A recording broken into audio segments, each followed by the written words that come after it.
الرحمن الرحیم الحمدللہ رب العالمین صلی اللہ علی محمد وآلہ اجمعین واللعنۃ الدائمۃ علی اعداء محمد وآل محمد اما بعد وفقنا اللہ وإیاکم للعلم والعمل الصالحین انشاءاللہ تعالی۔ ایک مرتبہ درود پڑھ لیتے ہیں سارے مل کے۔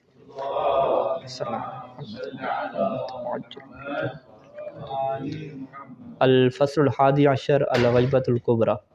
مرحوم مصنف سید کاظم القزوینی علیہ الرحمہ غیبت صغریٰ کی گفتگو مکمل کر چکے اور ابھی گفتگو کا آغاز غیبت کبریٰ سے فرما رہے ہیں۔ لکھتے ہیں کہ جب امام مہدی علیہ السلام کے چوتھے نائب کی وفات ہوتی ہے تو ان کی وفات کے ٹائم ہی غیبت صغریٰ ختم ہو جاتی ہے اور تمام وہ رستے جن کے ذریعے سے امام علیہ السلام سے رابطہ کیا جاتا تھا وہ تمام رستے جو ہے وہ ٹوٹ جاتے ہیں اور بہت بڑی مصیبت اور بہت بڑی جو افسوسناک صورت ہے وہ پیدا ہو جاتی ہے۔ اور اب صورتحال یہ بنتی ہے کہ جو دینی قیادت ہے اور دینی جو رہنما بننے والے ہیں اب وہ ذمہ داری جو ہے وہ فقہا کی طرف بڑھتی ہے، وہ فقہا کے جو فتویٰ کی تمام شرائط جو ہے وہ رکھتے ہیں۔ اور مصنف لکھتے ہیں کہ امام مہدی علیہ السلام نے خود لکھ بھی دیا تھا اپنے شیعوں میں سے ایک کی طرف جو علماء میں سے تھے ان کی طرف اسحاق بن یعقوب کے واسطے سے اور محمد بن عثمان جو دوسرے نائب تھے ان کے واسطے سے ایک خط بھی لکھ دیا تھا کہ جس میں یہ فرما دیا تھا کہ وَأَمَّا الْحَوَادِثُ الْوَاقِعَةُ فَارْجِعُوا فِيهَا إِلَىٰ رُوَاةِ حَدِيثِنَا فَإِنَّهُمْ حُجَّتِي عَلَيْكُمْ وَأَنَا حُجَّةُ اللَّهِ عَلَيْكُمْ، کہ جو نئے حادثات پیش آئیں گے، نئے واقعات پیش آئیں گے تو تم نے اس میں رجوع اب ہماری طرف نہیں کرنا بلکہ ہمارے جو حدیث کے راوی ہیں ان کی طرف رجوع کرنا ہے اور وہی راوی اب تمہاری اوپر حجت ہوں گے اور میں کیا ہے تمہارے اوپر یا ان کے اوپر کیا حجت ہوں گا۔ اور یہاں پہ مصنف لکھتے ہیں کہ اس زمانے میں جو ہے وہ بہت زیادہ جو ہے وہ محدثین ہوا کرتے تھے اور محدثین کی جو بڑی تعداد تھی وہ امام علی نقی علیہ السلام اور امام حسن عسکری علیہ السلام کے کیا صحاب میں سے تھی، اور بعض نے جو ہے وہ باقاعدہ کتب وہاں پہ لکھی تھی کہ جس کے اندر شرعی احکام موجود تھے، احادیث کیا موجود تھیں، اور شیعوں کے جتنے بھی گھر تھے وہ ایسی کتب سے اور ایسی تالیفات سے بھرے پڑے تھے اور جب بھی انہیں کوئی مشکل پیش آتی تو وہ وہاں پہ رجوع کرتے تھے اور ان احادیث کو کیا ہے پڑھا کرتے تھے۔ اور یہاں پہ مصنف ذکر کرتے ہیں کہ امام باقر علیہ السلام اور امام صادق علیہ السلام کے شاگردوں میں سے ایک بہت بڑا جو ہے وہ گروہ ہے ایسا کہ جنہوں نے جو ہے وہ مختلف مسائل پہ کتابیں لکھیں اور احادیث جمع کیں اور ان کی جو ساری کتابیں ملا کے وہ 400 سے کیا ہے زیادہ تھیں کہ جسے جو ہے وہ اس زمانے میں الاصول الاربعمیہ کا کیا نام دیا جاتا تھا۔ اور یہ جو اصول اربعمیہ تھے یہ جو ہے وہ سب کے گھروں میں کیا موجود ہوتے تھے اور جو بھی پڑھے لکھے لوگ تھے سب کے ہاں یہ نظام چلتا تھا، وہ اس کے اوپر اعتماد کرتے تھے سارے کے اوپر، اور اس زمانے میں جو ہے وہ انہی اصول اربعمیہ کے اوپر کیا ہے عمل بھی رائج تھا بہت زیادہ۔ لیکن ہوتا کیا تھا کہ جب کوئی ایسا مسئلہ پیش آتا کہ جس کا حکم اب انہیں حدیث میں نظر نہ آتا، یعنی وہ اصول اربعمیہ کو دیکھتے تو وہ کوئی نیا مسئلہ پیش آ گیا، وہاں پہ حکم نظر نہیں آتا تھا، تو یہ کیا ہوتا تھا ایک قضیہ حادثہ ہوتا تھا، نیا جی مسئلہ پیش آ گیا کہ جس کے اندر خصوصی کوئی حدیث کیا ہے موجود نہیں ہے۔ تو اب یہاں پہ جو ہے وہ امام زمانہ نے انہیں یہ حکم دیا تھا کہ اب تم جب کوئی ایسا مسئلہ پیش آ جائے حوادث واقعہ تو اب اس میں تم کیا کرنا ہے، یہی جو حدیث کے راوی ہیں، یہی جو محدث ہیں، تم ان کی طرف رجوع کر لینا، اور یہ وہ محدث ہیں کہ جن کے پاس یہ قوت اور صلاحیت ہے کہ وہ ہماری احادیث کے جو کلی احکام ہیں، کلی قواعد ہیں، وہاں سے تم میں کیا ہے ایک چیز نکال دیں گے اور تمہارے لیے کیا اس چیز کا حکم کیا ہے واضح فرما دیں گے۔ اور یہ حقیقت میں کیا ہے وہی قواعد اور اصول عامہ تھے کہ جو بہت ساری صحیح احادیث کے اندر جو ہے وہ اہل بیت علیہ السلام نے ذکر کر دیے تھے کہ جن سے استفادہ کرنا اور جن سے حکم شرعی نکالنے کا جو ہے وہ طریقہ کار جو ہے وہ عام عوام کو نہیں آتا تھا، بلکہ وہ جو فقہاء علماء تھے اور محدث اور راوی تھے، خاص قسم کے جو فقاہت رکھنے والے تھے، انہی کے پاس کیا یہ صلاحیت ہوتی تھی۔ اور اسی وسیلے کے ذریعے سے اب جو ہے وہ امام زمانہ عجل اللہ فرج شریف نے شیعوں کے لیے جو ہے وہ ایک نیا جو ہے وہ خط بنا دیا تھا، ایک نیا جو ہے وہ موڑ ان کو دے دیا تھا کہ اب جب بھی تمہیں کوئی فقہی ضرورت پیش آئے گی تو پہلے طریقہ کار یہ چل رہا تھا کہ وہ امام زمانہ علیہ السلام کو لکھ دیا کرتے تھے، لیکن ابھی یہ طریقہ کار یہ بن گیا کہ جتنے بھی فقہا ہوں گے تو تم ان کی طرف کیا رجوع کرنا، اور وہی جو ہے وہ ہم اہل بیت کی احادیث کو کیا ہے نقل کرنے والے اور بیان کرنے والے راوی کہلائیں گے۔ اور یوں جو ہے وہ قیادت کا اور مرجعیت کا جو ہے وہ آغاز صحیح معنی میں کیا ہے ہو جاتا ہے وہاں پہ۔ اچھا، اس کے بعد مصنف ایک سوال کے اوپر یہ روشنی ڈالتے ہیں کہ جب ہم یہ کہہ رہے ہیں کہ امام زمانہ علیہ السلام سے غیبت کبریٰ میں اتصال اور رابطے کا طریقہ ختم ہو گیا اور ساری ذمہ داری جو ہے وہ راویان احادیث پہ اور فقہا پہ آ گئی، تو اس کا یہ مطلب نہیں ہے کہ امام مہدی علیہ السلام کا اب جو ہے وہ مجتمع اسلامی جو اسلامی معاشرہ ہے وہاں سے امام کا کردار اور رول بالکل ختم ہو گیا، اور وہ جو ہے وہ اس دنیا میں تصرف کرنے سے اور مرکزی قیادت کرنے سے بالکل سائڈ پہ ہو گئے، اور اب جو بھی جو ہے وہ بندوں میں ہو رہا ہے، جو جس طرح کا دین پھیل رہا ہے، اب ان سے کیا ان کا لینا دینا نہیں ہے، وہاں پہ وہ کوئی دخل اندازی نہیں کر سکتے۔ اور آپ یوں کہہ دیں کہ انقراض نظام الامامت و انحیاء رہی، کہ ایسا نہیں ہے کہ بھئی امامت کا جو نظام ہے یہ سارا ختم ہو گیا ہے اور تباہ ہو گیا ہے، کلا کہتے ہیں ہرگز ایسا نہیں ہے،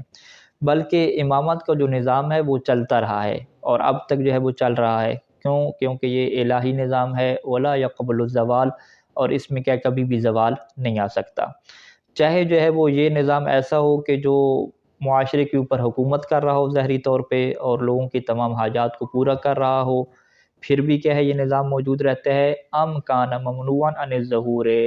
یا جو ہے وہ یہ نظام ایسا ہو کہ جو ظاہر ہونے سے منع کر دیا گیا ہو، اور غاصب حکومتوں کی وجہ سے جو ہے وہ یہ نظام جو ہے وہ پردہ غیبت میں چلا گیا ہو، تو تب بھی یہ جو نظام ہے وہ لوگوں کے مسائل اور لوگوں کے اوپر جو ہدایت کا کام ہے وہ کیا چلا رہا ہے۔ اب یہاں پہ مصنف کہتے ہیں کہ اس سوال کا آغاز ہوتا ہے کہ جس سوال کو جو ہے وہ اللہ کے رسول سے پوچھا گیا، اور ایک مشہور سوال ہے کہ مل فائدۃ من وجود الامام الغائب،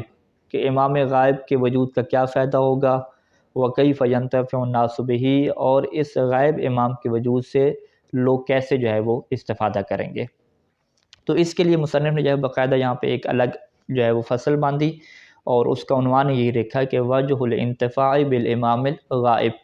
کہ امام غائب ہیں، پردہ غیبت کبریٰ میں ہیں، اتصال ٹوٹے ہوئے ہیں، تو ایسے امام سے جو ہے وہ لوگ کیسے استفادہ کرتے ہیں اور اس امام کا جو ہے وہ کیا فائدہ ہے۔ تو یہاں پہ مصنف سب سے پہلے ذکر کرتے ہیں کہ اس سوال کے جواب میں بہت زیادہ جو ہے وہ ہمارے پاس احادیث ہیں، اور ان احادیث کے اندر یہ وجہ بھی بیان کی گئی ہے کہ امام سے فائدہ اٹھانے کا طریقہ کار جو ہے وہ کیا ہوگا، اور کس طریقے سے جو ہے وہ امام غائب جو ہے وہ امت کے اوپر اور دنیا کے اوپر جو ہے وہ اپنا جو ہے وہ اثر چھوڑ رہا ہے اور اپنی ذمہ داری کو کیا ہے پورا کر رہا ہے۔ یہاں پہ مصنف نے کہا ہے کہ بطور مثال ہم کچھ نمونے جو ہے وہ روایات کے آپ کے سامنے ذکر کریں گے، پھر جو ہے وہ ان روایات کی جو ہے وہ ہم تشریح اور شرح کے آپ کے سامنے رکھیں گے۔ سب سے پہلے جو ہے وہ روایت مصنف بیان کرتے ہیں جو جابر بن عبداللہ انصاری کی ہے، کہ جابر بن عبداللہ انصاری نے خود رسول خدا صلی اللہ علیہ وآلہ وسلم سے یہی سوال پوچھا تھا، اور یوں سوال اس کی عربی متن ہے کہ حل ینتفع الشیعۃ بالقائم علیہ السلام فی غیبتہ، کہ کیا شیعہ جو ہے وہ قائم علیہ السلام سے اس کی غیبت میں جو ہے وہ فائدہ اٹھا سکیں گے۔ فقال صلی اللہ علیہ وآلہ وسلم اے والذی بعثنی بالنبوۃ، بالکل وہ فائدہ اٹھائیں گے، اور مجھے اس ذات کی قسم ہے کہ جس نے مجھے نبی بنا کے بھیجا ہے، انہم لینتفعون بہ ویستضیئون بنور ولایتہ فی غیبتہ، کہ وہ آپ سے جو ہے وہ فائدہ بھی اٹھائیں گے اور آپ کے نور ولایت سے روشنی بھی حاصل کریں گے جب کہ آپ کیا ہوں گے، غائب ہوں گے۔ اور پھر اللہ کے رسول نے وہ تشبیہ بیان کی کہ آپ کی غیبت میں آپ کے نور ولایت سے روشنی حاصل کرنا ایسے ہے کہ انتفاع الناس بالشمس وان جللها السحاب، کہ جیسے لوگ سورج سے جو ہے وہ فائدہ حاصل کرتے ہیں اگرچہ سورج کو جو ہے وہ چھپا دیا ہو بادلوں نے، بادلوں کے پیچھے چھپے ہوئے سورج کی روشنی سے جیسے استفادہ ہوتا ہے ویسے ہی کیا استفادہ ہوا کرے گا۔ اور یہی سلسلہ جو ہے وہ احادیث کا چلتا ہے، اور چھٹے امام سے بھی یہی سوال کیا جاتا ہے کہ جب جو ہے وہ آپ نے یہ فرمایا کہ جو ہے وہ امام علیہ السلام کی غیبت ہوگی، تو اس وقت آپ نے یہ فرما دیا کہ لم تخل الارض منذ خلق اللہ آدم من حجت للہ فیہا، کہ جب سے اللہ نے اس زمین کو پیدا فرمایا حضرت آدم سے لے کر اب تک یہ کبھی بھی زمین حجت خدا سے خالی نہیں ہوئی، ظاہر مشہور او غائب مستور، چاہے وہ حجت خدا ایسی ہو کہ جو سب کے سامنے ظاہر ہو مشہور ہو، یا وہ غیبت میں ہو اور مستور چھپی ہوئی ہو۔ ولا تخلو الی ان تقوم الساعۃ، من حجت اللہ ولولا ذلک لم یعبد اللہ، اور اگر ایسا نہ ہوتا کہ اللہ کی حجت جو ہے وہ زمین پہ موجود نہ ہوتی تو پھر تو اللہ کی عبادت ہی کہیں پر نہ ہو رہی ہوتی۔ اب جب امام نے یہ جملہ ارشاد فرمایا تو قال سلیمان فقلت للصادق علیہ السلام، اب سلیمان راوی ہے، وہ کہتا ہے کہ میں نے یہی سوال امام کے سامنے رکھ دیا کہ فَكَيْفَ يَنْتَفِعُ النَّاسُ بِالْحُجَّةِ الْغَائِبِ الْمَسْتُورِ، کہ پھر جو لوگ ہیں وہ ایسی حجت سے کیسے فائدہ اٹھائیں گے کہ جو غائب اور مستور ہے، کہ جو لوگوں کی نگاہ کے سامنے نہیں ہے، لوگ کیسے فائدہ اٹھائیں گے۔ تو اب یہاں پہ چھٹے امام نے بھی وہی مثال دی کہ جو اللہ کے رسول نے مثال ذکر کی تھی کہ کما ینتفعون بشمس اذا سطرها السحاب، کہ جیسے لوگ سورج کی روشنی سے فائدہ اٹھاتے ہیں جبکہ بادلوں نے کیا اسے چھپا دیا ہوتا ہے۔ اور پھر مصنف لکھتے ہیں کہ یہ جو کلام ہے، اس طرح کا کلام، یہ بہت سارے ائمہ علیہ السلام سے کیا نقل ہوا ہے، اور امام زین العابدین علیہ السلام سے بھی یہی کلام ہمیں ملتا ہے، اور خود یہی جو کلام ہے خود امام مہدی علیہ السلام نے بھی کیا یہی کلام کیا ارشاد فرمایا ہے، جو کہ اسحاق بن یعقوب کی ایک توقیع میں ہمیں ملتا ہے کہ وہاں پہ بھی امام نے یہی جملہ ارشاد فرمایا کہ وجہ الانتفاع به فی غیبتی کل انتفاع بالشمس اذا غیبها عن الابصار السحاب، کہ مجھ سے فائدہ اٹھانا ایسے ہی ہوگا میری غیبت میں کہ جیسے کہ تم اس سورج سے فائدہ اٹھاتے ہو کہ جسے بادلوں نے کیا ہے نظروں سے چھپا دیا ہوتا ہے۔ اب جو ہے وہ مصنف ان روایات کو ذکر کرنے کے بعد باقاعدہ جو ہے وہ گفتگو کا آغاز کرتے ہیں کہ یہ جو تشبیہ دی گئی ہے کہ میری غیبت کبریٰ میں استفادہ ایسے ہوگا کہ جیسے بادلوں کے پیچھے چھپے ہوئے سورج سے ہوتا ہے، اس تشبیہ کی گہرائی کتنی ہے اور اس کا کیا مطلب ہے، تو یہاں پہ اس کی شرح میں کیا ہے گفتگو جاری کرتے ہیں۔ سب سے پہلے مصنف یہ کہتے ہیں کہ اس زمانے کے جو لوگ ہیں وہ سورج کے متعلق اتنی معلومات نہیں رکھتے تھے کہ جتنی اب ہمارے پاس کیا معلومات ہیں، انہیں بس یہی مطلب تھا کہ یہ سورج جو ہے وہ طلوع ہوتا ہے اور دن کا آغاز ہو جاتا ہے، اس کے طلوع ہونے سے جب غروب ہوتا ہے تو دن ختم ہو جاتا ہے، اور سورج کی وجہ سے جو ہے وہ جو گیلی چیزیں ہوتی ہیں وہ خشک ہو جاتی ہیں، پانی کے اندر بخارات بن جاتے ہیں اور گرمی کیا بڑھ جاتی ہے، یہ چیز انہیں پتہ تھی۔ لیکن آج جو سائنس ہے، علم حدیث، اس نے جو ہے وہ ہمارے لیے اس بات سے پردہ اٹھایا ہے کہ سورج کے کتنے بڑے فوائد ہیں کہ جو ان فوائد سے ہٹ کے ہیں کہ جو ہم دیکھ رہے ہیں، اور مسلمان کہتے ہیں کہ اس کے اوپر تفصیلی کیا گفتگو کرنے کی ضرورت ہے، اور یہاں سے جو ہے وہ تفصیلی گفتگو شروع کرتے ہیں۔ سب سے پہلے مصنف کہتے ہیں کہ آپ کے ذہن میں یہ بات رہنی چاہیے کہ یہ جو بادلوں کے پیچھے چھپے ہوئے سورج سے انتفاع والے جملے ہیں، یہ ہمارے 3 اہل بیت علیہ السلام سے اور اللہ کے رسول سے کیا یہ جملے کیا مروی ہیں، یعنی ایسا نہیں ہے کہ کوئی ایک کیا حدیث ہو، اور اسی مضمون کی کیا بہت ساری حدیثیں بھی کیا ہمارے پاس موجود ہیں۔ اور جب اللہ کے رسول اور اہل بیت علیہ السلام امام مہدی غائب کو سورج کے ساتھ تشبیہ دے رہے ہیں کہ جس سے جو ہے وہ بادلوں نے چھپا رکھا ہو، تو سب سے پہلے ہمیں یہ سوال اپنے ذہن میں اٹھانا چاہیے کہ اگر اہل بیت علیہ السلام چاہتے تو آپ کو جو ہے وہ چاند سے بھی تشبیہ دے سکتے تھے کہ وہ چاند جو ہے وہ جسے جو ہے وہ چھپا رکھا ہو بادلوں نے، جبکہ ہمیں پتہ ہے کہ چاند کی بھی بہت زیادہ کیا فوائد ہیں، جیسے مد و جزر جو ہوتا ہے وہ سمندروں میں، اور اس کے علاوہ وہ، لیکن سورج کی تشبیہ کو چھوڑ کے چاند کی تشبیہ کو چھوڑ کے سورج کی تشبیہ کو کیوں استعمال کیا، اس کی مصنف کہتے ہیں کہ بہت ساری جو ہے وہ واضح وجوہات ہیں کہ جو ہمارے سامنے آتی ہیں۔ پہلی سب سے پہلے یہ ہے کہ سورج کا جو نور ہے اور جو چاند کا نور ہے اس میں بڑا فرق ہے۔ سورج کا جو نور ہے وہ اپنا ذاتی ہے، لیکن جو چاند کا نور ہے وہ اپنا نہیں ہے، بلکہ اس نے کس سے حاصل کیا ہوا ہے؟ سورج سے حاصل کیا ہوا ہے۔ دوسری وجہ یہ بیان کرتے ہیں کہ جو سورج کی شعاؤں میں اور اس کی جو روشنی میں فوائد ہیں، وہ فوائد جو ہے وہ چاند کی شعاؤں میں ہمیں نہیں ملتے، اس کو آگے جا کے ثابت کریں گے۔ اور تیسرا یہ ہے کہ اگر سورج اور چاند کے کردار کو دیکھیں اس نظام شمسی میں، تو جو سورج کا کردار ہے وہ ایک قیادی اور رئیسی بڑا کردار ہے کہ وہ قیادت کر رہا ہے، جبکہ جو چاند ہے اور جو باقی جو کواکب ہیں وہ قیادی کردار کیا ہے ادا نہیں کر رہے۔ اور اس کے علاوہ بھی مصنف کہتے ہیں بہت ساری ایسی وجوہات ہیں کہ جن کو بیان کرنے کی ضرورت نہیں ہے۔ تو لہٰذا اس تشبیہ میں کیا ہمیں فرق سمجھ آ گیا کہ چاند کی تشبیہ نہ دینا اور سورج کی تشبیہ دینے میں مرکزی جو چیز ہے کہ سورج کو مرکزیت حاصل ہے اور اس کے نور سے بہت سارے کیا چیزیں جو ہے وہ نور حاصل کر رہی ہیں۔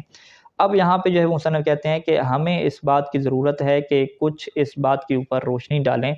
کہ آج کل کی جو جدید سائنس میں ہے اس نے سورج کے کس کردار کو واضح کیا ہے اور سورج کی کیا حیثیت ہے، اور یہاں سے پھر مصنف جو ہے وہ اس بات کا آغاز کرتے ہیں کہ کہکشاؤں کا کتنا نظام ہے، کتنے سورج ہوتے ہیں، تو اس کی انشاءاللہ تفصیل ہم اگلے درس میں بیان کر کے ساتھ ہی جو ہے وہ مصنف کی شرح کو کیا ہے ملحق کریں گے۔ وصلی اللہ علی محمد و آلہ اجمعین۔